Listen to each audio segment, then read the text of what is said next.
Gracias, Rosa. ¿Qué tal? Buenos días. Bueno, vamos a centrar un poco el tema de 15 de tobillo en 2025 y me planteo desde el año 2000 al 2025 cómo van cambiando las cosas, ¿no? Y yo creo que vamos a ver si seguimos ganando, ¿no? De manera diferente, pero seguimos ganando. Y es verdad que los mecanismos de producción son los mismos porque los deportes siguen siendo más o menos los mismos, pero por otro lado es verdad que cada vez se hace más deporte y a mayor edad. En España, 47 millones de habitantes, 4.615 de tobillo al día, alrededor de 1.680.000 de 15 al año, ¿no? Pero, bueno, si solo hablamos de lo que es número, pero tenemos claro que un 12% de inestabilidad, que hay una inestabilidad crónica al año de un 40%, que hay un 30% de complicaciones permanentes y que todos hemos tenido un aumento en los últimos años, ¿no?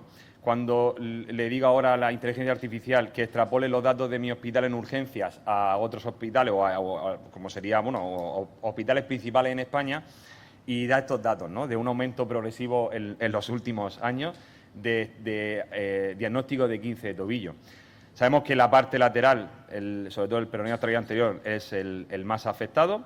Y si volvemos atrás, ya en el 96, Van Dijk nos dice que el dolor, el hematoma y el cajón anterior tiene un valor predictivo positivo en la exploración del 95%, que hay que utilizar las reglas de Ottawa en urgencias y que la exploración hay que hacerla a los 4 o 5 días aproximadamente después de la torcedura. Pero claro, tiene mucha importancia la exploración porque sabemos que es el primer paso para el pronóstico es diagnosticar correctamente y que el mecanismo también es muy importante para imaginarnos qué estructuras están dañadas, ¿no? Y evidentemente también muchísima importancia y las gracias a estos maestros que nos permitieron entender o nos permiten entender cómo funcionan esos ligamentos, lo aplicamos también a la mecánica y eso nos permite saber que el mal pronóstico, principalmente por una exploración clínica inadecuada y no identificar en esa inestabilidad que con el paso del tiempo nos puede dar problemas, ¿no? Por eso nos metemos en la exploración y sabemos que según el mecanismo, ¿no? Si hay una inversión deltoideo, una eversión peroneo anterior, si hay una rotacional, la sindesmosis, e igual que nos gusta la clasificación de Lau-Hansen para ver las fracturas de tobillo, clasificarlas, también es muy importante meternos en el mecanismo para ver qué ligamentos se han podido dañar. Porque si hay una inversión flexión plantar, vamos a pensar en el haz superior del peroneo anterior. Pero si la flexiono más hacia dorsal, con esa inversión, el peroneo calcáneo y el haz inferior. La rotación externa, la sindesmosis, y en la versión y rotación externa, pensar en el ligamento deltoideo, pero según qué mecanismo predomine un haz o otro haz, ¿no? Radiografía sí o radiografía no. Claro, solo el 15% del E15 que se hace una radiografía tienen fractura. Y si se usan las reglas de Ottawa, el porcentaje baja a un 1 o un 2% según los estudios. Eso está muy bien. Pero en la puerta de urgencias, el día a día es diferente. Y este vídeo bajé hace una semana a la puerta de urgencia pensando en la charla y en esa primera exploración, un paciente, al poco de estar allí, evidentemente un E15 de tobillo. En el segundo vídeo dejo el audio para que veáis cuando palpo la zona del maleolo. Aquí molesta, ¿verdad? Ay, joder. Y ahí le duele, ¿no? Entonces, claro, en este caso no tengo claro si venga, le pido una radiografía, ¿no? Evidentemente se lleva una radiografía. ¿Por qué? Porque hay que descartar que hay una fractura. Vital en la exploración física de estos E15, palpar donde duele. Donde duele principalmente, esto hace una referencia y es el principal signo en casi todas las exploraciones o la sospecha de qué estructura puede estar dañada, ¿no?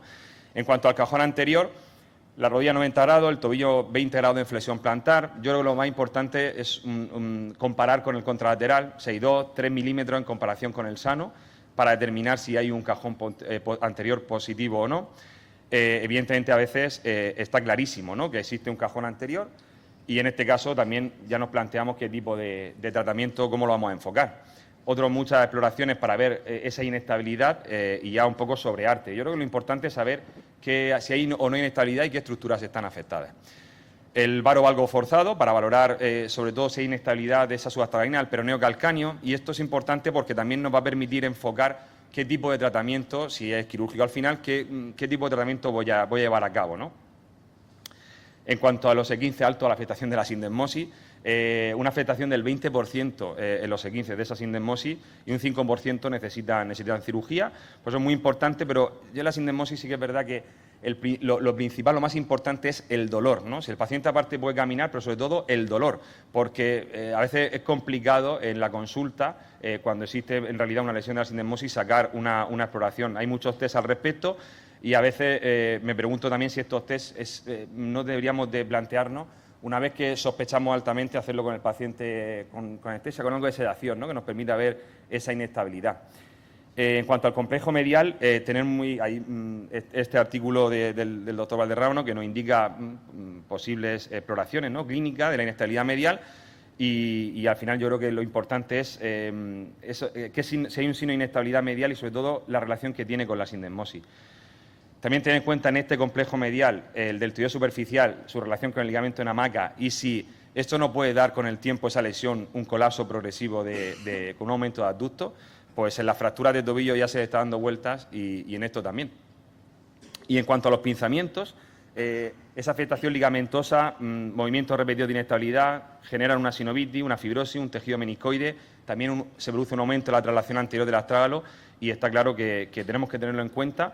Ese dolor en el surco astrágalo-peroneo, esa también sensación de bloqueo a la flexión dorsal en carga que nos presentan los pacientes y sospechar de ello. Y aunque la exploración, evidentemente, tanto para el E15 agudo, como hemos dicho, a los 4 o 5 días, también ese E15 con el paso del tiempo, ¿no?, ese E15 que no va bien, hay que tener en cuenta muy importante la anamnesis, ¿no?, y tener en cuenta ese episodio significativo, si hay fallos, E15 de repetición, esa sensación subjetiva de inestabilidad, limitaciones en sus actividades deportivas. Ese paciente te refiere, sí, pero cuando intento hacer deporte se me inflama y me duele en la zona anteroexterna. Y la sensación de inestabilidad, intentar, pues esa inestabilidad autopercibida, recogerla en un cuestionario, ¿no?